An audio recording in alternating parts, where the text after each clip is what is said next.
Good afternoon.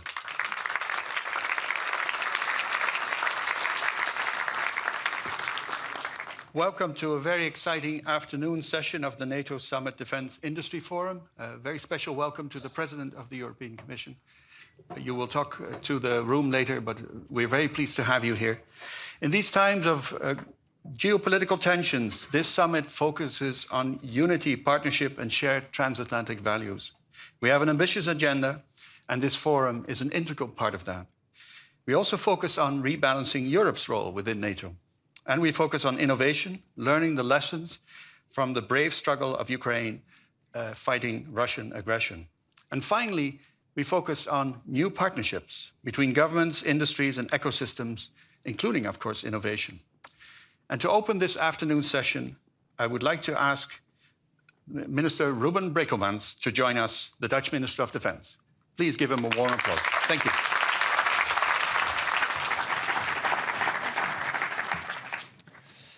Your Excellencies, industry leaders, distinguished guests, on behalf of the Kingdom of the Netherlands, it's my great pleasure to welcome you to the plenary session of the NATO Summit Defence Industry Forum. President von der Leyen, your presence here, together also with Secretary General Mark Rutte and President Zelenskyy, signals our shared determination.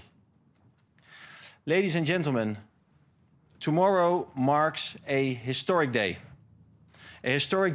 for NATO, a historic day for our collective security, and a historic day for our defence industry. Within the next 24 hours, we expect all 32 NATO allies to agree on the 5% The Hague Defence Investment Pledge. This week's events in the Middle East have only underscored the growing instability in the world and the urgent need to strengthen our defence and scale up our defence industry. Now is the time to deliver. The 2025 NATO Summit puts the spotlight on world leaders. But NATO's true strength lies beyond these walls, in the armed forces of 32 nations, the men and women who stand ready every day to defend our freedom. But they can only fly, navigate, drive and fight with the right equipment, weapon systems and real capabilities. It is real delivery that counts. And that responsibility lies with us, governments and industry. It's our job to move from pledge to product. The Netherlands aims to punch above its weight through our deliveries to Ukraine, through deep cooperation with Germany in our land forces, and also, for example, at Eindhoven Air Base, where we lead one of NATO's most successful multinational projects, the multi-role tanker transport fleet. Today, we proudly welcome Denmark and Sweden to this project, along with 2 new aircraft on order. You may know the Netherlands for our expertise in water and in water management, from New Orleans to Dubai. But now we are taking that expertise to a new frontier, to the bottom of the ocean. That's why we recently launched CSEC, a coalition of 6 nations, leading companies and researchers to protect the critical infrastructure beneath our oceans. Pipelines, cables, offshore platforms, these are lifelines in today's connected world. That same urgency is what we see in today's forum, with key contracts being signed, turning ambition into real capabilities. The key lies in creating new types of partnerships between government and industry. Not the typical buyer and seller's game, but new partnerships built on trust, transparency, long-term vision, and a shared purpose. And that requires new ways of working. As a Minister of Defence, I face the dilemma of, on the one hand, the need for international cooperation, and on the other hand, the pressure to have our national Dutch industry benefit from our increasing defense budgets. Let's be open about these dilemmas and find solutions to overcome these dilemmas. Let's find smart ways of cooperation that are beneficial to all of us. Ladies and gentlemen, every time that I visit Ukraine, I'm impressed how Ukrainians are leading the way. When I was in the command center in Kharkiv, I saw the military working together with volunteers and with entrepreneurs. Volunteers were looking at big screens, watching live drone images and analyzing data. Military commanders were guiding the soldiers at the front line. Entrepreneurs were working closely together with them to optimize their drones and their technology. This intense collaboration enabled the troops in Kharkiv to adapt their operations every 3 weeks. And this is the only reason why Russia has not been able to capture Kharkiv yet. And let this be a source of inspiration to us.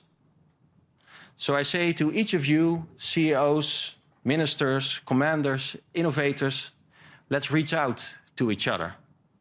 We need to create much closer and deeper partnerships to protect our security, our freedom, and our way of life. So let's unite, let's innovate, and above all, let's deliver. Thank you.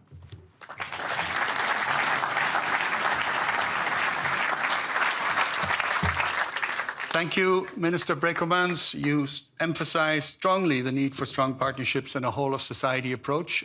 Mr. Brekelmans, I invite you to stay with us for a minute, and can I invite Ingrid Thijssen to the stage to hand over the ambition statement, the industry statement, on behalf of various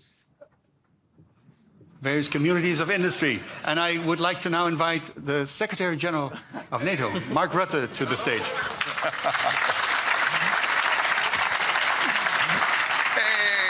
Good to see you.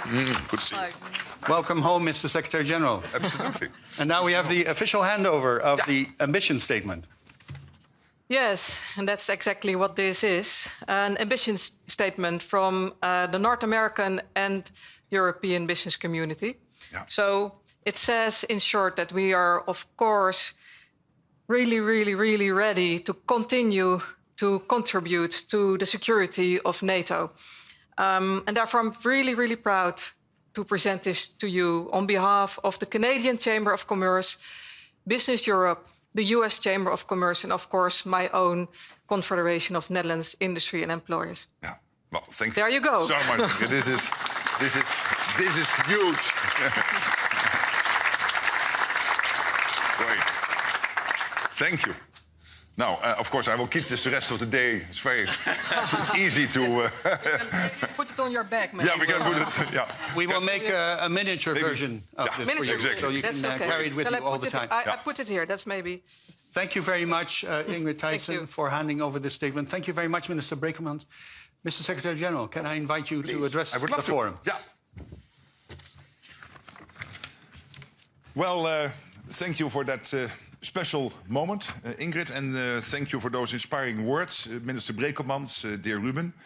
And thank you to everybody involved in organizing this important forum at the Dutch Ministries of Defence and Foreign Affairs, the Confederation of Netherlands Industry and Employers, and of course my wonderful colleagues at NATO. And it's also a pleasure, as always, to be here with my good friend Ursula von der Leyen. There is an ancient Roman saying, if you want peace, prepare for war. It's a simple idea. Make your defenses so strong that no one dares to attack you. Today, NATO's military edge is being aggressively challenged by a rapidly rearming Russia, backed by Chinese technology and armed with Iranian and North Korean weapons. We need to unite, innovate and deliver, and that's exactly what this forum is all about. Across the alliance, we have opened hundreds of new production lines and expanded existing ones. We are now on course to produce more ships, more planes and ammunition than we have done in decades. And NATO is using its unique power to drive demand, increase cooperation and enhance innovation. Just moments ago, we brought allies together to sign another set of important multinational projects. This includes establishing NATO innovation ranges to better integrate technology into our armed forces. And another project to secure the supply chain of defense critical raw materials. We also agreed to expand our multinational, multi-role air tanker transport fleet. As you mentioned, Minister Brekelmans, dear Ruben, this is a brilliant example of NATO working together with the European Union to deliver world-class air-to-air refueling, transport and medical evacuation capabilities. When it comes to our partners, I'm delighted that we are also joined by our friends from the Indo-Pacific and Ukraine, the source of so much of today's innovation and cutting-edge capabilities.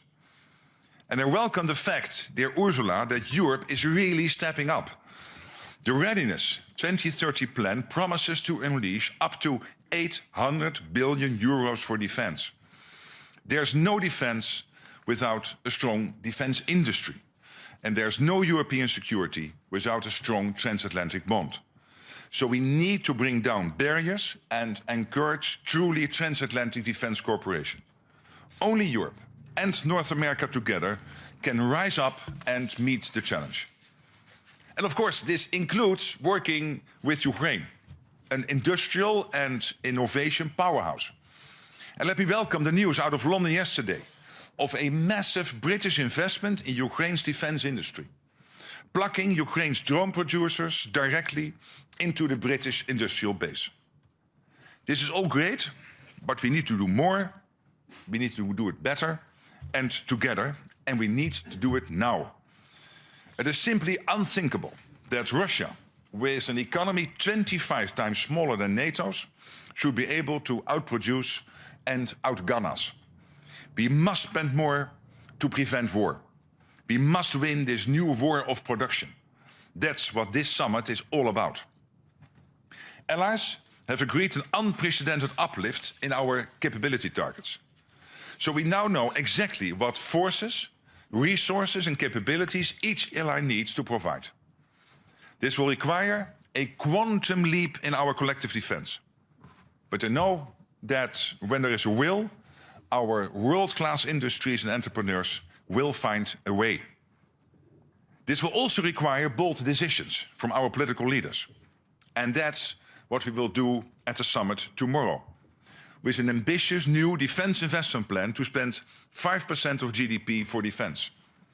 This will mean a huge defense dividend, an engine of growth for our economies, driving literally millions of jobs on both sides of the Atlantic. NATO's leaders are about to take an historic step to provide the resources necessary for strong defense. And now it's up to industry to deliver, and yes, to deliver. So let's get to work. Thank you so much.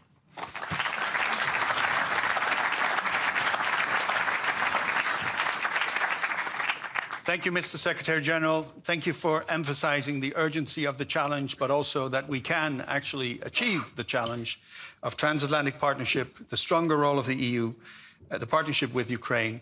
Thank you so much. And I would now please warmly welcome Her Excellency Ursula von der Leyen, President of the European Commission, to join us on stage for her keynote speech.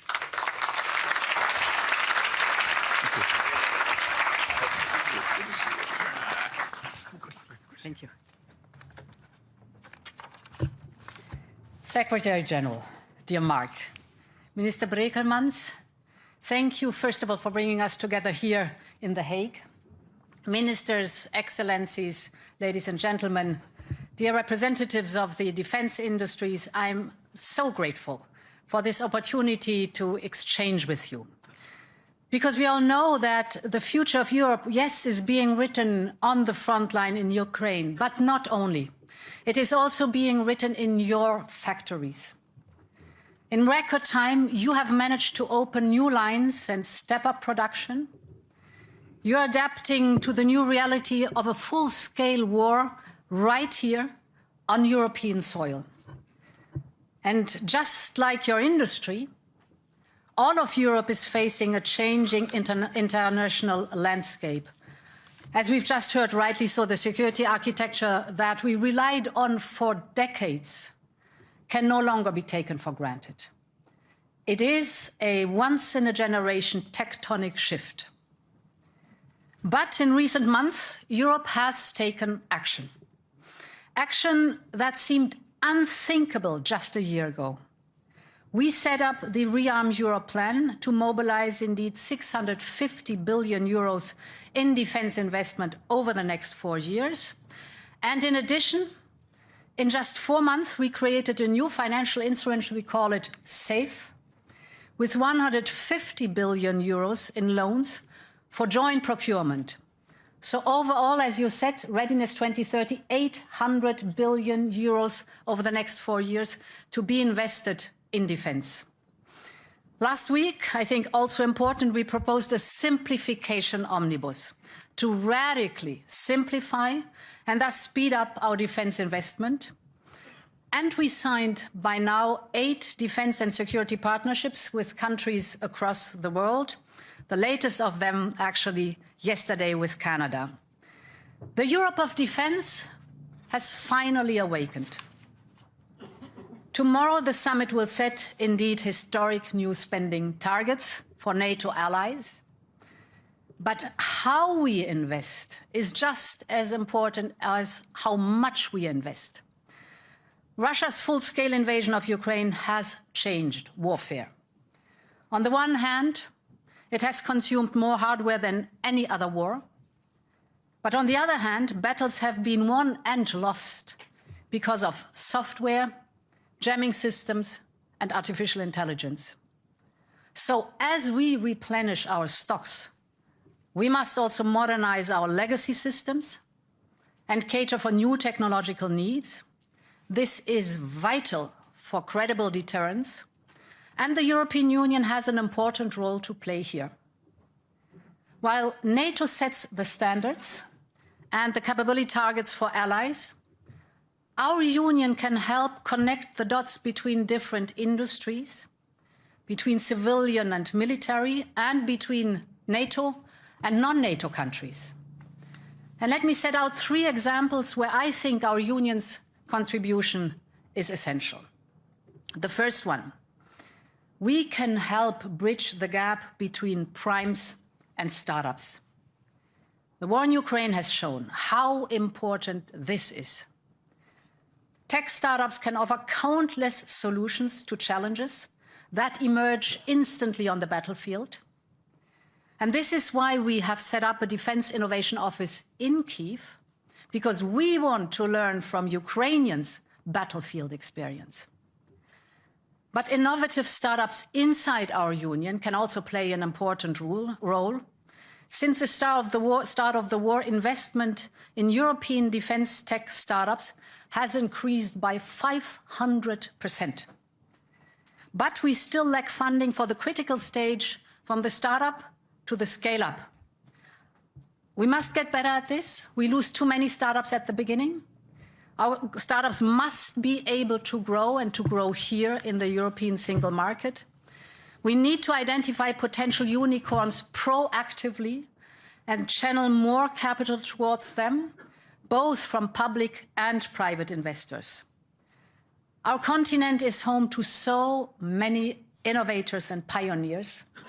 They must be able to find what they need to thrive right here in Europe. My second point, we must build more bridges between civilian and military. Many critical components of 21st century defense are, as we all know, dual use. Chips, cloud services, software, satellite, artificial intelligence, you just name it. Our defense industry needs seamless access to the high end of these vital technologies. But today, dual-use projects are often not allowed to run on civilian platforms. We have to change this. We will allow dual-use projects to access our new AI gigafactories with their unparalleled computational power. And the same goes for our European Innovation Council Fund for startups. We will seek this kind of synergy across the board. We must better connect our tech industry with our defense industrial base. And my third point, finally. Today, we are asking the defense industry to deliver, as you've said, to deliver at speed and at scale. But I also know, this is your responsibility, this is your task, but we also know that we have to do homework, that we have to create conducive, right conditions for this to happen. And there, for instance, our safe loans, with them we incentivize joint procurement and long-term contracts. This is a long-standing ask of your side. This will give you the predictability you need to scale up production. And importantly, SAFE is open not only to our union's member states, but also to candidate countries, so future members like Ukraine. And it is open to our defense and security partners, like the UK or Japan, like Norway or South Korea. And yesterday, indeed, we signed the Security and Defense Partnership with Canada. We are also clarifying our rules for cross-border transfers of defense products and multinational industrial collaboration. This is the way to speed up and scale up, not in isolation, but together with our most trusted friends. Ladies and gentlemen, we know that Russia will be capable of testing our mutual defense commitments within the next 5 years. By 2030, Europe must have everything it needs for credible deterrence. This is what we call Readiness 2030. But this requires a new mindset for all of us. We must be ready to leave our comfort zone. We must be ready to explore new ways how to do things, bringing together the tech and the defense, the civilian and the military in Europe and, of course, beyond the European Union. I am deeply convinced, with the right mindset, we can deter everyone who seeks to do harm to us. For a stronger NATO and a stronger and safer Europe, I thank you for this opportunity to engage with you. Long live Europe, and thank you very much.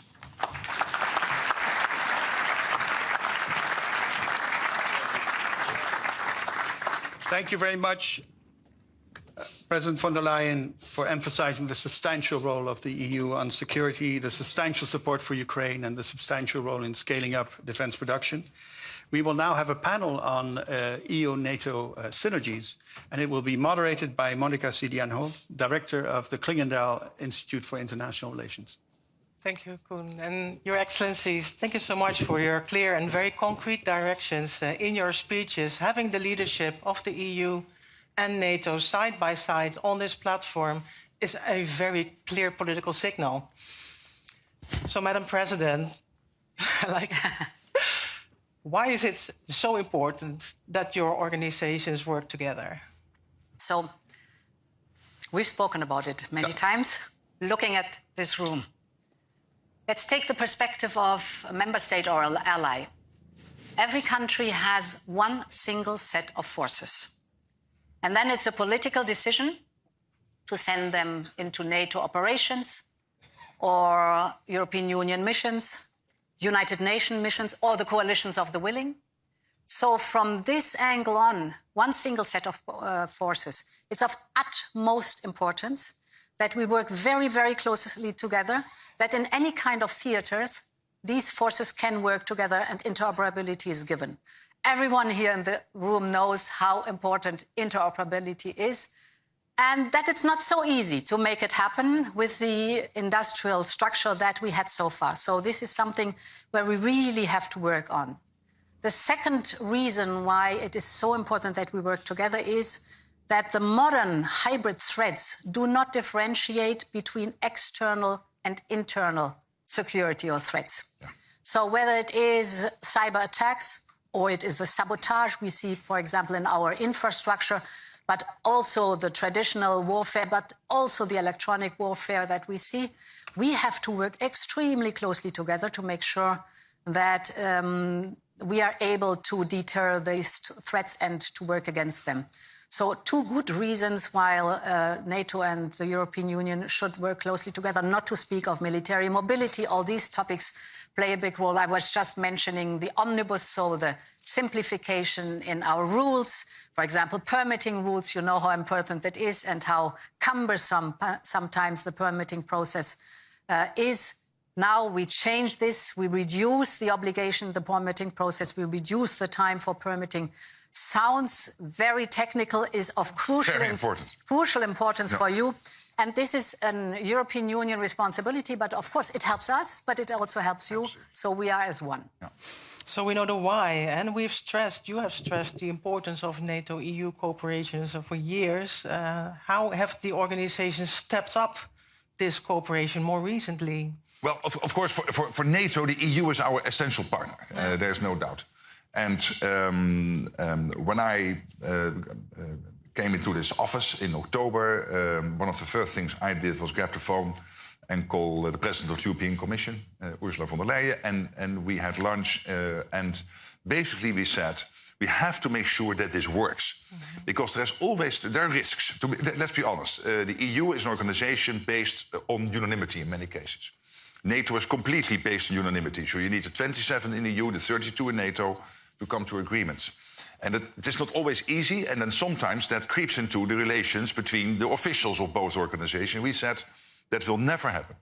If there is a problem emerging, then we will grab the phone and we will only hang up when we have solved this, and even a comfort break is not on the cards. So that has not happened so far. And why is this important? For all the reasons Ursula was mentioning here. And let me just add, the European Union has this huge soft power of bringing together countries and industries, helping to build a defense industrial base.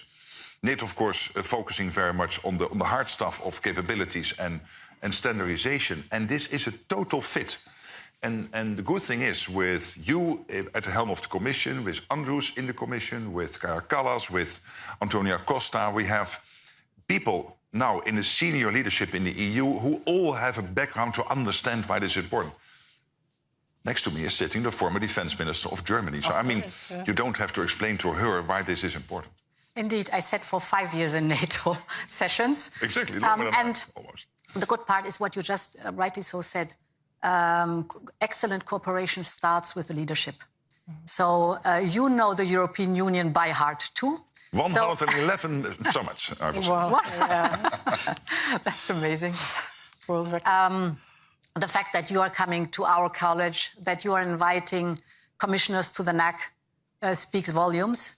And indeed, I want to emphasize here in the room, because I have this NATO experience, it is, of course, guaranteed that with the push in the defense industrial base and the additional funding that we're supplying, I'm fully aware of the fact that we have to look at the identified capability gaps of NATO. And of course, we have to live up to the norms and standards of NATO. It would be completely crazy if we created different worlds. We know already how difficult it is to tackle the fragmentation we have today. So we have to even be better in not having too much divided and fragmented production lines. But because of this knowledge, it is for us essential that we fully align to these NATO standards and norms, for example, or the gap analysis, because this is only how we then create capabilities, military capabilities, that are fit for one single set of forces. Can I add one thing? What this President of the Commission is doing, one of her first visits was to Turkey. You were able to come to a new deal with the United Kingdom. You were investing in relationships with Norway, of course, with the United States. You and the President of the United States know each other very well. And that all helps, because the EU is 23 of the 32 NATO allies. 29 NATO allies are outside the European Union. But by the fact that this President of the Commission is investing in all those relations, makes it also easier for me internally to get this done, and therefore make use of that combination of power. That's an important point indeed. Sorry, we take... Sorry. No, you can... take over. I like the enthusiasm, yeah. But as Mark said, we have developed this security and defense partnership agreements. For example, with the UK, that was the first one, with Norway, also with Japan and South Korea, and yesterday with Canada. So through UK, Norway and Canada, of course, comes also NATO mindset into the security and defense partnership that we have in the European Union. And you hear from my words how close we are and how much we work and working together to having the defense posture that is necessary, while knowing that we're different entities, but we know where the adversaries are. We know that we face a common threat. And we know that the adversaries do not differentiate between NATO and the European Union. They have their strategic goals, and we have to deter that. The EU adapts to the geopolitical context. And maybe more specific to this Defence Industry Forum, what more could be done to drive innovation and industrial production? So, innovation, if you look at the situation at the moment being with Russia's war in Ukraine, I must say, like all of you here in the room, I am deeply impressed how Ukraine, while fighting a war for their survival, has developed a defense industry, drones and ballistic missiles from scratch, because there was nothing 3.5 years ago. And this while fighting a war. And of course, they are extremely innovative. And they explain to me, and I think also to all the others of you, they have learned, then Russia has learned. They have learned, Russia has learned. They have learned, Russia has learned. So they are, I think, the most modern what drones is concerned worldwide at the moment being, but Russia also has this knowledge. We should not underestimate that.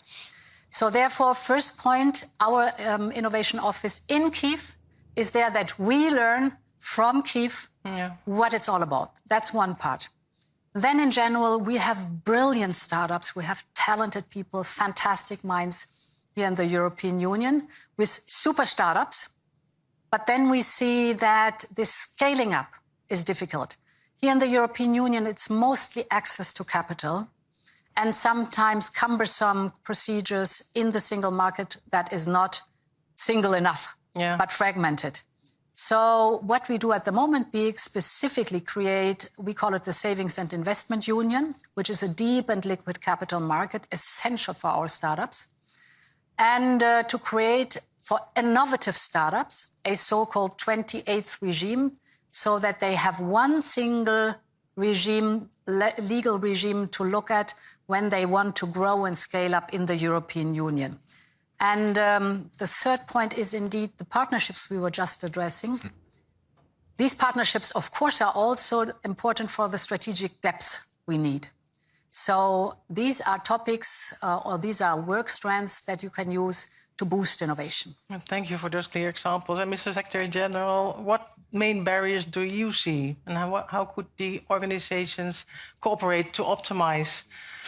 Yeah, well, what I've learned over the years is NATO and the EU are difficult beasts because you have unanimity, you have many different points of view. So perfection is not to be achieved because for perfection you need too much time and nothing will happen in the meantime. So I think what we are doing now is working together in the spirit of keeping speed, the better not being the enemy of good. And when it comes, for example, to developing this whole issue of the defense industrial base and within that, the issue of innovation, the fact that we have this experience between U4 and K4 in the Western Balkans. So we know how NATO and the EU can closely work together. The same is now the case in Kyiv. We are really working very closely together, almost as one team, where we have the commands in Wiesbaden, of course, also working for Ukraine. We have our team in Ukraine. We have the EU team in Ukraine. And what we try to do is to make sure that this is all working as one and having not too many official stuff going on and Mr. So-and-so and excellency this. Keep it practical, keep it going and know that perfection will never be there because you will always have allies in NATO or member states in the EU who will try to slow it down a bit. But then you have to make sure that you work on the 80–90% of the countries who really want to speed up. Spend your time there. That's much more efficient than spend all your time on the one or two laggards. That's the spirit. Madam President, Mr. Secretary General, thank you for your guidance and success in the days to come. Thank you so much. Thank you. Thanks a lot.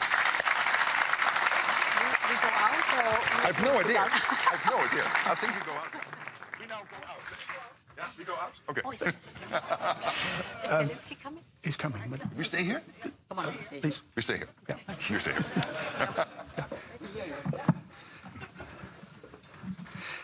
Thank you, Madam President. Thank you, Mr. Secretary General. I think this forum and the way you engage with each other indicates how much progress we have achieved in bringing the NATO alliance and Europe together. And I think that's to the benefit, of course, of the alliance. It's to the benefit of Europe, and it also is to the benefit of Ukraine. And I think, Madam President, you rightly talked about the fact that we were all woken up by the innovation that Ukraine has been able to bring to the battlefield, which was quite impressive. Every time we visit Ukraine, we see in 3 months things have changed. And I think it has woken up everybody here that it's important to support Ukraine, but also it's important to continue our own innovation. We have woken up from a deep sleep, and I think this room is part of that new movement to basically bring the innovation to NATO as well and to the EU. So we're very grateful for this display of cooperation. And we are now waiting for our next guest. Excellent. So it will take another minute for our next guest to join us. And of course, this afternoon, we will have several panels where we focus on some of the issues that you have discussed, including on financing, including how to achieve the capability targets. And we will also talk to the military side of NATO and talk about how all of this, all of what is going to happen tomorrow during the summit will help us basically bring closer the capacities and the capabilities we need in order to make sure that NATO is the alliance that is effectively deterring any aggression. So I think we have a program that will really help foster this partnership that we're looking for, the partnership between governments, the partnership between governments and the private sector, and also, of course, between the knowledge institutes that we now fully engage. So thank you very much for, and we will take another minute. And it's the job. It's the job, and it's the mission that we need to do. So, but thank you very much for being here. Give us 30 seconds or so, and we will be back with you, and we will continue our program.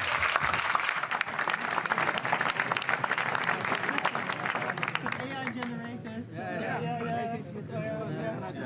Of infinitum.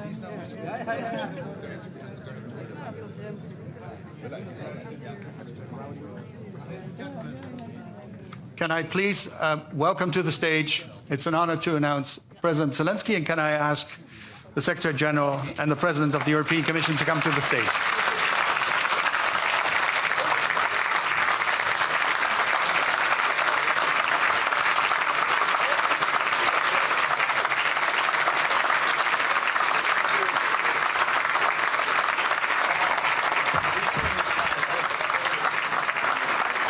Maybe you can stand over here and allow the photographers.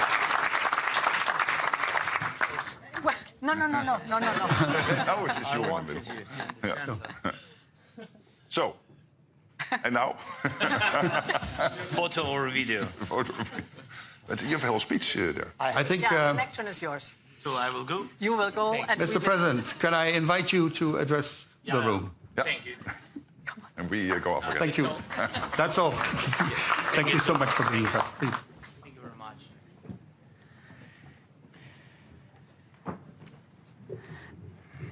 Thank you so much. Thank you for invitation. Thank you again, Mark. Thank you, Ursula, Minister, and all the participants. And thanks to Netherlands for hosting us. Thank you so much. So, dear friends, thank you all of your attention to Ukraine and to our joint defense capabilities. The key word here is, I think, is joint. We all understand that the source of this war and the long-term threat to the European way of life is Russia. But in reality, we are not just facing Russia alone. We are facing a network of state and non-state actors that are serving the cause of aggression. This network includes Russia, North Korea, the current regime in Iran, Chinese companies and many schemes across the world that help produce weapons and carry out operations against our country, our people, and our Europe. Only together can we counter this. And the best way to do it is to hit the core of this aggression hard and to break every link that connects Russia with its accomplices. That's why our priorities are clear: our joint defense production and real restrictions on cooperation with Russia through sanctions and other restrictive measures. Thank you to everyone who's helping us with this. Now the key points for today about defense production. First, investment and technology. Our defense production potential has surpassed $35 billion. This includes nearly 1,000 types of products, from artillery and traditional armed vehicles to advanced drones of, by the way, of all types and missiles. But around 40% of this potential lacks proper funding. Is true. That's a problem. For example, we can produce over 8 million drones of different types each year, but the financing allows for far fewer. At the same time, Russia is using not only its oil revenues for defense, but also the resources of regimes like North Korea and Iran, and Russia's corrupt connections in other countries. So our united solidarity is the best answer to Russia's war network. And we are open to various forms of cooperation in the defense sector, including sharing our expertise and achievements with those who help the most. And we must lead in the drone race, both in strike drones and interceptors, and keep moving forward in producing traditional weapons, taking into account all the lessons learned in this long war. Please increase your investments in Ukraine in joint weapons production. And all the weapons we produce become part of a new, stronger European defense and security system. In this context, we welcome the European initiative, Security Action for Europe, which includes plans to provide up to 150 billion euro to develop the defense industry. And we call for this program to also be actively used as an extra source of support for our shared security. And it's important to keep in mind that Ukraine is an equal partner to this program, meaning that ensuring security is our common cause. Second, long-term resilience of our countries. There are no signs that Putin wants to stop this war. Russia rejects all peace proposals, including those from the United States of America. Putin only thinks about war. That's a fact. Maybe he connects his own political survival with his ability to keep killing. So long as he kills, he lives. And our intelligence confirmed this. Russia is even planning new military operations on NATO territory, meaning your countries, and this war is now on in Ukraine, and it's to get prepared, well, to be ready. No doubt we must stop Putin now and in Ukraine, but we have to understand that his objectives reach beyond Ukraine. European countries need to increase defense spending. We believe that 5% of GDP is the right level. A united Europe can create a defense capability that will destroy Russia's illusion that war with Europe could bring it anything. To kill that illusion faster, we must take away Russia's ability to continue this war against Ukraine with impunity. It's better to hold Russia back where it's already stuck. And I thank every country, and I thank every leader who has already decided to commit part of their national defense spending to supporting Ukraine. If every European country commits at least 0.25% of its GDP for these, and we are thankful to those countries who commit more, like Netherlands, Norway, Sweden, and such big commitment like from Germany. And something quite reasonable, the chances for peace in Europe will grow.